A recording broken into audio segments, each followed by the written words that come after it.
I hate to say this, but you're pretty much free domestic care, because if your partner is not a baller, they cannot afford to pay for the amount of time and effort that you put into the work that you actually do. Also, when you're at a function and people would ask you, what's your name and what do you do for work? I used to roll my eyes at that question. I think personally, at the time, I felt like I wasn't doing anything extraordinary. Not only that, I spent a large period of my life being a mother and a caregiver. That was my full-time job. Women in these positions get so undervalued and unappreciated.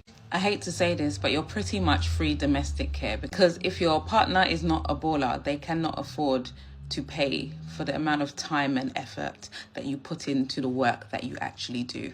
Also, there is an assumption that if you are in that position, in that situation, that you've chosen to be there, there isn't a thought that this might be systematic and it's the best solution for you for that season.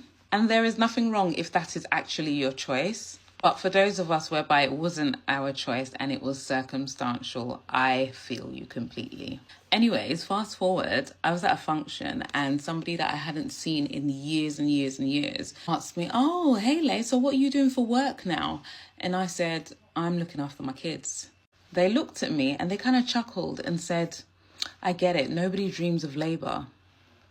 And if you ever come across this content, you know who you are. That was a very ignorant statement that you made. Some people will try and say things to make you feel small, just to make themselves feel big.